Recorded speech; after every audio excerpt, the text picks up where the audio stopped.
사람들은 다 저마다 행복을 꿈꾸면서 살아가곤 합니다. 그래서 행복해지기 위해서 여러 가지 애를 많이 씁니다. 학생들은 뭐를 하죠? 공부를 하고, 또 학생의 때가 끝나면 어른이 되어서 이제 직장을 다니면서 여러 가지 일을 합니다. 또 건강한 노후를 위해서 사람들은 운동도 하고요, 몸에 좋은 음식도 챙겨 먹고, 또 여러 가지 취미생활, 여가생활을 통해서 마음의 안정과 건강을 챙기곤 합니다. 그런데 그렇게 해서 우리가 행복이라는 것을 찾기 위해서 참 부단히도 애를 많이 쓰는데, 그렇게 해서 우리가 참된 행복을 정말 누릴 수 있느냐?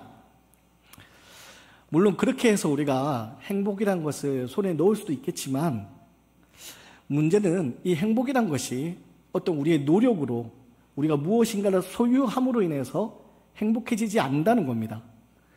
소유함으로 인해서 누릴 수 있는 행복도 있지만, 그 행복은요, 영원하지가 않습니다.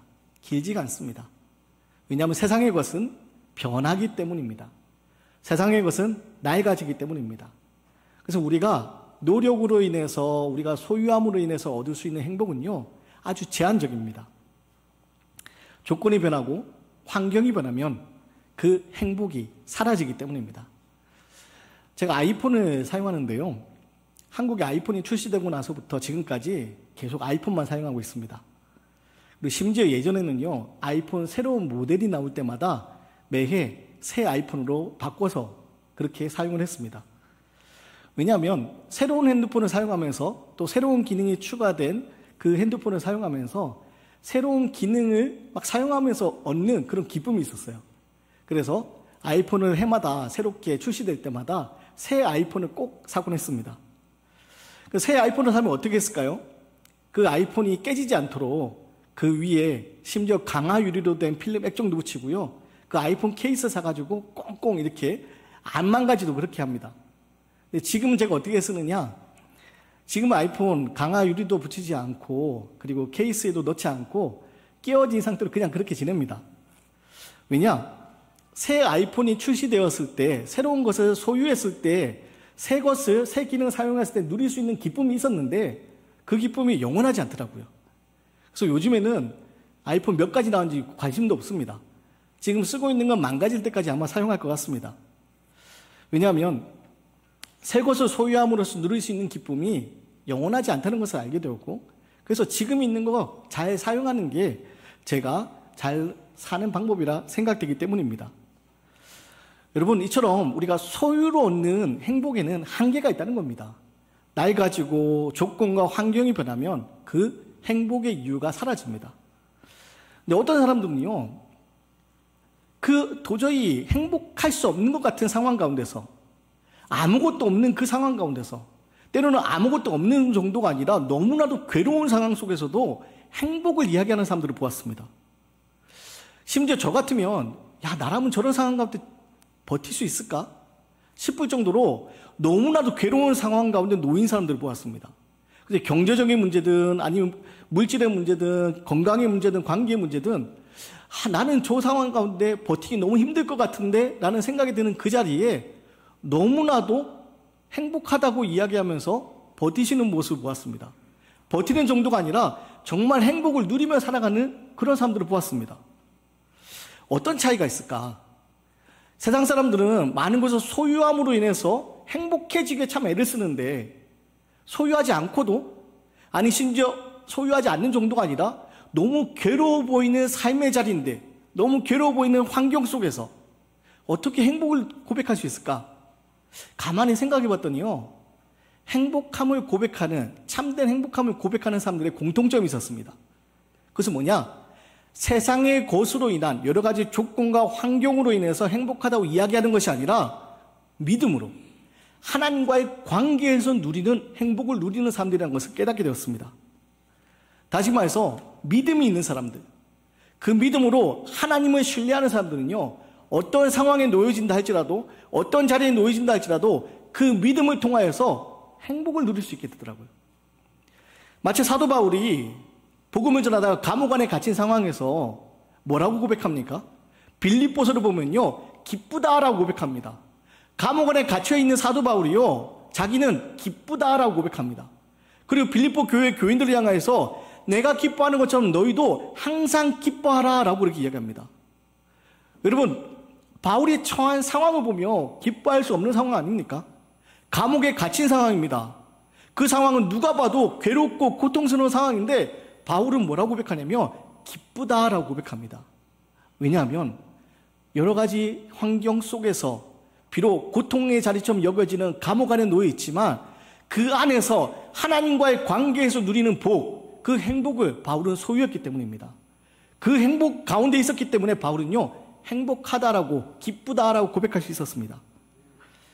사랑하는 성도 여러분, 특별히 오늘 이 말씀 앞에서 저와 여러분 모두가 참된 행복을 누릴 수 있기 원하는데 그 참된 행복이 바로 오늘 시편 130편의 시인의 고백, 이 시편 기자의 고백을 통하여서 어떻게 이 시편 기자가 고백을 하고 이 시편 기자가 어떻게 그 은혜를 노래하는지 이 모습을 살펴봄으로써 우리 안에 진정한 세상이 줄 수 없는 참된 평화와 행복이, 하늘의 복이 가득해지기를 주님의 이름으로 간절히 기원드립니다. 오늘 시편 130편은요 탄식의 소리로 시작합니다. 여러분, 탄식이 뭡니까? 탄식은요 슬픔 가운데서 힘든 일 가운데 내쉬는 한숨입니다. 너무 괴롭고 힘들어서, 너무 슬픔이 가득해서 나도 모르게 내뱉는 그 숨, 그 한숨, 그게 바로 탄식입니다. 오늘 시편 기자는요 정확하게 어떤 이유인지는 알 수 없지만 탄식하고 있습니다. 다시 말해서 괴로움과 고통의 자리에서 신음하고 있습니다. 슬픔과 괴로움 가운데서 시편 기자는요 탄식하면서 한숨을 내뱉으면서 하나님께 부르짖고 있는 장면이 나옵니다. 우리 1절과 2절 말씀입니다. 제가 읽어드립니다. 여호와여, 내가 깊은 곳에서 주께 부르짖었나이다. 주여, 내 소리를 들으시며 나의 부르짖는 소리에 귀를 기울이소서. 오늘 시편 기자가 뭐라고 고백합니까? 부르짖다라고 반복해서 이야기합니다. 처음 부르짖었다라는 말은요 히브리어로 카라라는 말을 쓰는데 소리 높여 외친다라는 뜻을 가지고 있는 부르짖음입니다. 두 번째 나오는 부르짖는다는 말은요 타카눈이라는 말을 쓰는데 이 말은 어떤 상이냐면 애원하는 것을 이야기합니다. 즉 다시 말해서 오늘 시편의 기자는요, 이 시인은요 정확하게 어떤 상인지 우리가 알 수는 없지만 너무나도 괴롭고 너무나도 힘들고 너무나도 고통스러운 삶의 자리에서 큰 소리로 애원하고 있는 겁니다. 누구에게요? 하나님을 향해서. 시편 기자는요 큰 소리로 간절하게 애원하고 있는데 심지어 그 애원하고 있는 자리를 오늘 성경은 뭐라고 고백하느냐? 깊은 곳이라고 얘기합니다. 깊은 곳에서 시편의 기자는 시인은요 하나님 앞에 큰 소리로 부르짖으며 애원하고 있는 겁니다. 여러분, 그렇다면 이 깊은 곳이 어떤 곳이냐? 이 깊은 곳은요 보이지 않는 곳을 이야기합니다. 겉으로 드러나지 않는 곳을 이야기합니다. 우리 안에 있는 남들에게 드러날 수 없는 그 상처, 그 아픔들, 남들에게 보여주고 싶지 않은 그 괴로움, 고통, 외로움, 절망들, 그것이 바로 깊은 곳을 이야기하고요.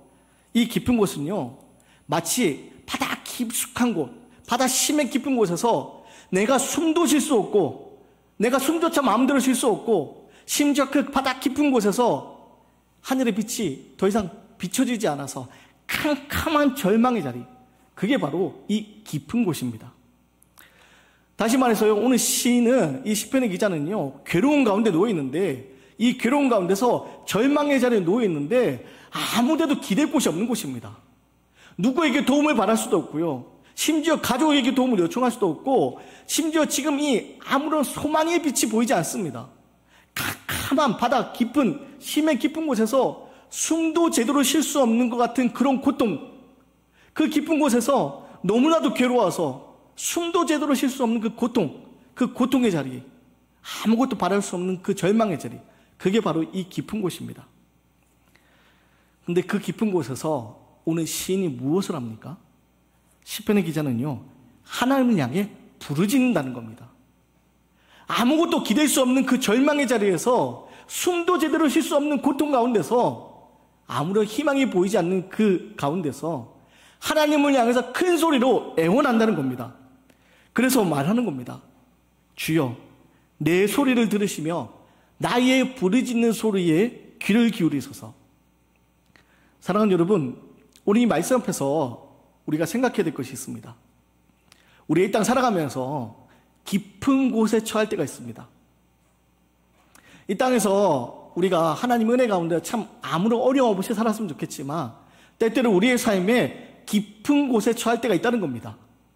깊은 곳에 빠져서 내가 숨도 제대로 쉴 수 없을 만큼 고통스럽고 괴로운 삶의 자리, 너무나도 괴로워서 절망할 수밖에 없는 그 자리, 심지어 하나님의 은혜의 빛이 비춰지지 않는 것 같아서 아무런 소망이 없는 그 자리, 그 깊은 곳에 우리가 놓여질 때가 있다는 겁니다.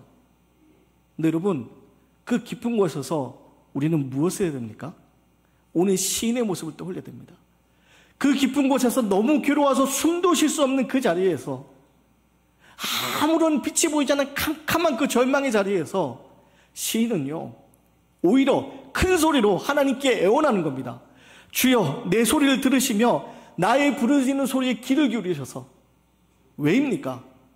지금 그 깊은 곳에서, 절망의 자리에서 이 시인을, 이 괴로움의 자리를 건져내 주실 분이 바로 하나님이시기 때문입니다. 사랑하는 여러분, 이 땅 살아가면서 우리가 괴로운 가운데서, 다른 누구에게도 말할 수 없는 아픔 가운데서, 너무나도 외로움과 절망의 자리에서 신음해야 될 때가 있지만, 가족에게도 말할 수 없고 친한 누구에게도 말할 수 없고 하나님 앞에 정말 부르짖을 수밖에 없는 그 자리에서 여러분, 아무것도 보이지 않는 그 깊은 곳에서 하나님을 향해 부르짖어야 된다는 겁니다. 왜냐? 하나님이 그 자리에서 건져내 주시는 구원의 하나님이시기 때문입니다. 사랑하는 여러분, 하나님은요, 애굽에서 신음하던 히브리인들의 소리를 들으셨고 그들을 건져내 주셨습니다. 하나님은요, 우리의 신음소리를 들으시고 응답한다고 약속하셨고, 임마누엘, 내가 너희와 함께하리라 약속하셔서 지금 그 고통의 자리에서 사람들은 외면하고 떠난다 할지라도 그 고통의 자리에 내가 너와 함께하겠다 약속하셨습니다. 그 하나님이 오늘 우리와 함께하시기 때문에 그 깊은 곳에 아무것도 보이지 않는 그 절망스러운 자리에 여러분, 낙심하고 포기하고 괴로운 가운데 눈물 짓는다 할지라도 그 자리에서 다시 큰 소리로 애원하며 하나님을 부르짖어야 된다는 겁니다. 주여, 내 소리를 들으소서, 나의 부르짖는 소리에 귀를 기울이소서. 오늘 시인은 그래서 큰 소리로 애원하고 부르짖고 있는 겁니다. 왜냐? 그 부르짖는 소리를 통하여서 하나님이 건져내 주기 때문입니다. 그런데요, 오늘 시인 이렇게 부르짖는 가운데 3절과 4절을 보면요, 갑자기 겁이 납니다. 무엇이 겁이 나느냐? 하나님 앞에 고통의 자리에서 정말 너무 괴로워서 하나님 앞에 큰 소리 애원해 보지만 자기의 죄로 인하여서 하나님이 듣지 않을까? 내가 죄인인데 하나님이 내 소리 응답하실까? 덜컥 겁이 난 겁니다. 3절 4절 말씀 제가 읽어드립니다. 여호와여, 주께서 죄악을 지켜보실진데 주여 누가 서리이까?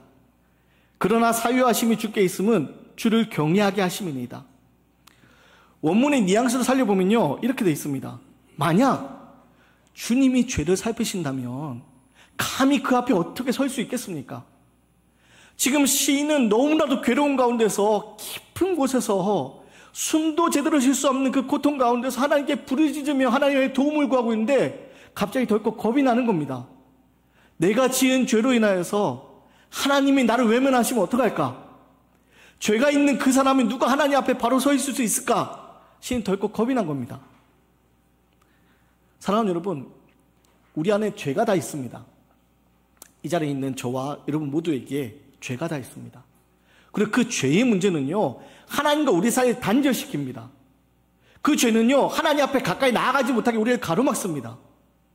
그래서 우리는요, 그 죄 때문에 내가 하나님의 구원의 손길에 경험하지 못하게 될까봐 두려움도 있습니다. 하나님의 부르심에 내 이름이 빠질까봐 두려움 또한 있습니다.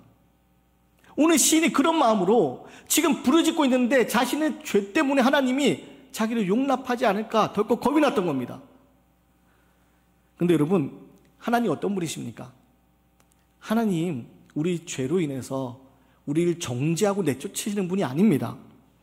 하나님은요, 돌이켜 돌아오는 우리들을 용서하시고 용납해 주시고 맞아주시는 분입니다.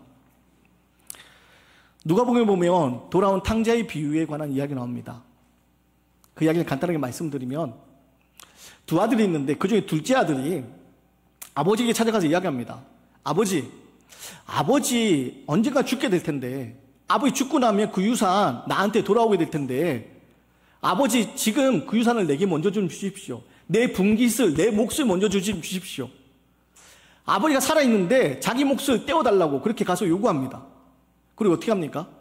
그 자기의 몫을 챙겨서 다른 먼 나라로 갑니다. 먼 나라로 가서 거기서 어떻게 지냅니까? 거기서 허랑방탕하게 자기의 유익을 위해서 지냅니다. 그러다가 모든 것을 다 탕진해버린 채 이 둘째 아들 어떤 모습이 됩니까? 모든 것을 다 탕진해서 배가 너무 고파서 지금 돼지들이 먹는 쥐엄나무 열매라도 주워 먹고 싶은데 그 쥐엄나무 열매조차 주는 사람이 없어서 배고픔과 괴로움 가운데 놀게 됩니다. 그때 둘째 아들이 어떤 생각을 합니까? 내가 아버지 집에 있었더라면 이렇게 굶주리진 않았을 텐데 라는 생각에 다시 돌이켜 아버지의 집을 향해 가기로 결심을 합니다. 여러분 생각해 보세요. 그 가는 발걸음이 편하겠습니까? 아버지 살아있는데 그 아버지 유산을 나한테 먼저 떼어달라고 하고 그것을 받았다가 다 탕진해버린 상태입니다. 거짓골로 지금 돌아가는데 그 마음이 얼마나 복잡하겠습니까? 혹시 아버지가 나를 받아들여주지 않으면 어떡하지? 그런 걱정에 발걸음이 쉽게 떨어지지 않습니다. 근데 어떤 일을 합니까? 아버지가 어떻게 합니까? 이 아들은 자기가 지은 죄가 있으니까, 자기가 지은 잘못이 있으니까 그 아버지의 집으로 가는 발걸음이 편치 않은데 그 아버지가 집 떠난 아들이 걱정되어서 언제라도 다시 돌아오나 지켜보다가 저 멀리서 아들이 아버지를 먼저 발견하기 전에 아버지가 먼저 아들을 발견합니다. 그리고 어떻게 하죠? 달려갑니다. 달려가서 거짓골로 돌아온 그 아들을 감싸 안고 새 옷을 입히고 가락지를 끼우고 살찐 송아지를 잡아서 잔치를 벌입니다. 죽었던 우리 아들이 살아왔다. 다 같이 먹고 즐기자. 여러분, 이것이 하나님의 모습이라고 우리 주님 말씀해 주지 않았습니까? 여러분, 하나님은요, 돌아오는 우리들을 용납해 주시고 용서해 주시는 분입니다.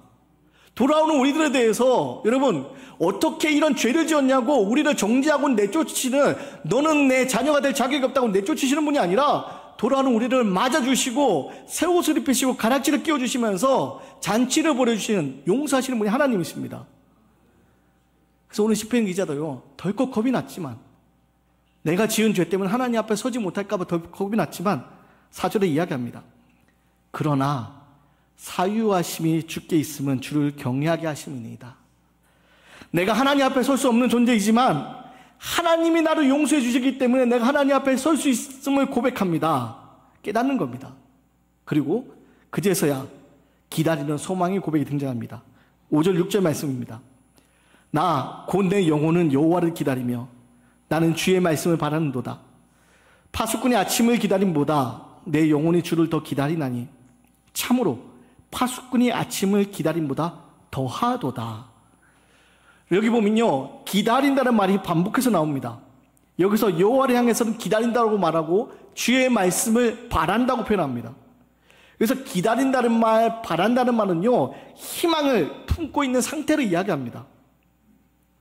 오늘 시인은요, 깊은 곳에서, 소망이 보이지 않는 큰 어두운 깊은 곳에서, 숨도 제대로 쉴 수 없는 그 괴로움의 자리에서 하나님을 부르짖으면서 하나님 음성을 바라는 겁니다. 왜냐?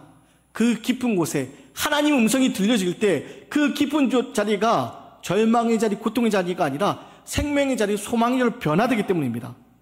마치 십자가가 죽음과 절망의 상징이었지만 하나님께서 예수 그리스도를 통하여서 그 십자가를 더 이상 죽음과 절망의 상징이 아니라 생명과 소망의 자리를 변화시킨 것처럼 주의 음성이 그 자리에 들리게 될 때, 그 깊은 곳에 하나님의 말씀이 들리게 될 때, 하나님의 손길이 임하게 될 때 그 깊은 자리가 변화되는 것을 시인은 기다린다라고 표현하고 있는 겁니다. 사랑하는 여러분, 깊은 곳에 처할 때, 우리가 부르짖으며 나아갈 때 하나님의 손길이 우리에게 닿고요, 하나님 음성이 우리에게 들려지게 될 때 그 깊은 곳은 더 이상 우리가 숨 쉴 수 없는 그 고통의 자리가 아니라 하나님의 은혜로 인하여 기뻐할 수 있는 은혜의 자리로 변화되는 것입니다. 복음서를 보면요, 12해 동안 혈루증에 앓던 한 여인에 관한 이야기가 나옵니다. 12해 동안 혈루증으로 인해서 이 여인이 너무나도 큰 괴로움을 겪습니다. 그래서 용하다는 의원들을 다 찾아다니면서 자기의 병을 고치기 위해서 애를 씁니다. 근데 그 병이 낫지가 않습니다. 가진 재산을 다 탕진할 때까지 병이 낫지 않습니다. 아무런 소망도 없고 고통은 계속 이어지고, 그때 이 혈루증에 걸렸던 여인에게 누구에 관한 소리가 들립니까? 예수님에 관한 소리가 들립니다. 예수님에 관한 소리가 들릴 때 이 여인에게 믿음이 생깁니다. 내가 예수님의 옷자락에 손만 대어도 나을 것 같다는 믿음이 생깁니다. 그래서 이 여인이 어떻게 합니까? 예수님께 나아갑니다. 예수님이 야이로의 딸이 병들어 죽어간다는 것을 알고 그 딸을 고치러 갈 때 많은 무리들에게 둘러싸여서 그 죽어가는 야이로의 딸을 고치러 갈 때 이 여인이요, 그 무리를 치고 예수님께 나아갑니다. 그리고 예수님 옷자락에 손을 댑니다. 어떻게 되죠? 그 여인의 병이 낫습니다. 그리고 예수님께서 자기의 능력이 빠져나온 것을 알고 묻습니다. 누가 내 몸에 손을 대었느냐? 그리고 이 여인을 발견합니다. 그리고 예수님 말씀하십니다. 딸아, 내 믿음이 너를 구원하였으니 평안히 가라. 딸아, 내 믿음이 너를 구원하였으니 평안히 가라. 여러분, 혈루증에 걸려서 괴로운 가운데 지내던 이 여인에게 예수님의 말씀이 들려지게 되고 그 예수님의 능력이 임하여서 그 병에서 고침을 받게 되고, 심지어 딸아, 내 믿음이 너를 구원하였으니 평안히 가라. 놀라운 구원의 역사가 그 여인에게 임하게 되는 겁니다. 마찬가지입니다, 여러분. 이 땅 살아가는 가운데 괴로운 삶의 자리, 깊은 곳, 숨조차 쉴 수 없을 만큼 너무나도 괴로운 그 삶의 자리, 그 자리에 주님의 말씀이 임할 때, 하나님의 손길이 임할 때 그 깊은 곳이 변화되는 겁니다. 그 깊은 곳이 이제 새로운 은혜의 자리로 변화되는 겁니다. 그래서 시인은요, 그것을 기대하고 희망하고 노래하면서 그것을 경험합니다. 하늘로부터는 신령한 은혜를 경험하면서 드디어 7, 8절에 이렇게 고백합니다. 7절, 8절입니다. 이스라엘아, 여호와를 바랄지어다. 여호와께서는 인자하심과 풍성한 속량이 있습니다. 그가 이스라엘을 그의 모든 죄악에서 속량하시리로다. 처음에 주의 말씀을 받았던, 하나님을 부르짖던 이 시인이요, 오늘 7절, 8절에서 뭐라고 얘기합니까? 이스라엘아, 여호와를 바랄지어다. 앞서 자신의 개인의 그 기도 제목과 하나님과 부르짖던 이 여인이요, 이 시편의 기자가요, 지금 뭐라고 합니까? 이스라엘아, 여호와를 바랄지어다. 깊은 곳에서, 그 고통의 자리에서 하나님의 부르짖었더니 하나님 말씀이 들리는 겁니다. 하나님의 말씀을 듣고 그가 은혜를 경험하는 겁니다. 여전히 깊은 곳처럼 보여지는 그 고통의 자리가 놓여있지만 하나님의 음성이 들리게 되고 하나님의 손길이 닿게 되었을 때 그 깊은 곳은 더 이상 숨을 쉴 수 없는 괴로움의 고통의 자리가 아니라 하나님의 은혜를 노래할 수 있는 기쁨의 자리로 변화되고, 그것을 경험한 시인이 이제 외치는 겁니다. 이스라엘아, 여호와를 바랄지어다. 사랑하는 여러분, 시편의 기자는요, 그래서 오늘 외치는 겁니다.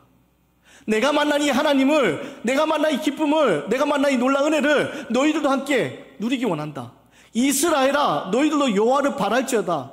우리의 삶에 깊은 곳이 놓여있지만, 우리의 삶에 괴로운 곳이 놓여있지만, 그 괴로움의 자리에서 절망하지 말고, 숨 쉴 수 없는 답답함이 있지만, 괴로움이 있지만, 아무에게도 의존할 수 없고 아무에게도 의지할 수 없는 고통의 자리가 있지만, 하나님의 이름을 부르며 나아갈 때, 부르짖으며 나아갈 때 하나님의 음성이 들려지게 될 것이고 하나님의 손길이 임하게 될 것이고 그 하나님을 통하여서 은혜를 경험하게 될 것이다. 이스라엘아, 너희들도 여호와를 바랄지어다. 선포하게 되는 겁니다. 사랑하는 여러분, 오늘 이 땅 살아가는 가운데 우리 모두에게 각자의 깊은 곳이 있습니다. 그 깊은 곳에서 때때로 우리는 마음이 깨어지고 무너지고 절망하죠. 근데 그 깊은 곳에서 여러분 무엇을 해야 됩니까? 오늘 시편의 기자의 모습을 떠올리셔야 됩니다.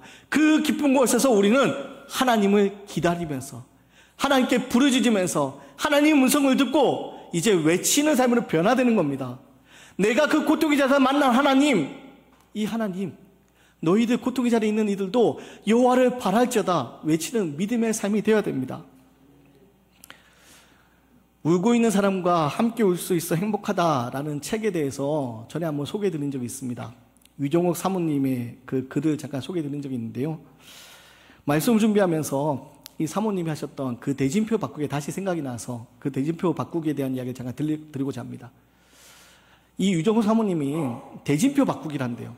경기를 하면 경기에 나오는 선수들 대진표가 있잖아요. 근데 그 대진표 바꾸기를 한다는 거예요. 예를 들면 이런 겁니다. 소년 다윗과 골리앗 장군 두 사람이 싸우게 될 때 세상에서 누가 봐도 이 소년 다윗이 이길 수 없는, 당연히 골리앗이 이길 수밖에 없는 싸움이지 않습니까? 근데 소년 다윗과 골리앗이 싸우면 골리앗이 이기겠지만 소년 다윗이 아니라 하나님과 골리앗이 싸우면 누가 이깁니까? 하나님이 이긴다는 겁니다. 마찬가지로 나이든 모세, 미디안 광야에서 도망자로 숨어지던 모세, 그 모세가 애굽의 왕 바로하고 둘이 싸우게 되면 누가 봐도 당시 최고의 그 권력을 가지고 있는 그 애굽 왕 바로가 이길 수밖에 없는 싸움이지만 애굽 왕 바로와 하나님 둘이 싸우면 누가 이긴다고요? 하나님이 이긴다는 겁니다. 그래서 유종옥 사모님이 이렇게 얘기하는 겁니다. 우리 인생에 찾아오는 여러 가지 문제 앞에서 그 문제 앞에 대진표를 내 이름을 넣지 말라고. 그래서 말기암 유종옥 싸우면 말기암이 이길 수밖에 없지만 말기암 하나님 싸우면 누가 이긴다고요? 하나님이 이긴다는 겁니다. 우리 인생에 찾아오는 여러 가지 문제 앞에서 대진표를 바꾸라는 겁니다.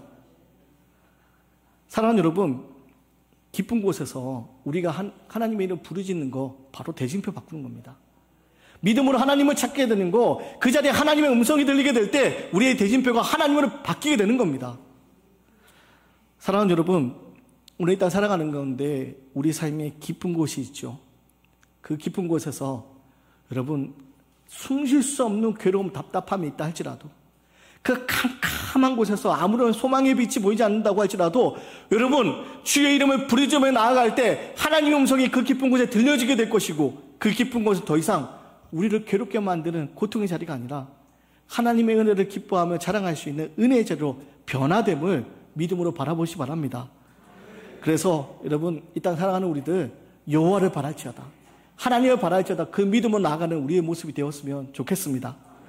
바라기 오늘 말씀을 기억하시고 이 땅 살아가는 가운데 여러분 이 한 주간 깊은 곳에서 여호와 이름을 부르짖으며 주의 이름을 부르짖으며 우리에게만 하나님의 말씀 통해서 승리하며 나아갈 수 있는 귀하고 복된 한 주가 되시기를 주님의 이름으로 간절히 기원드립니다.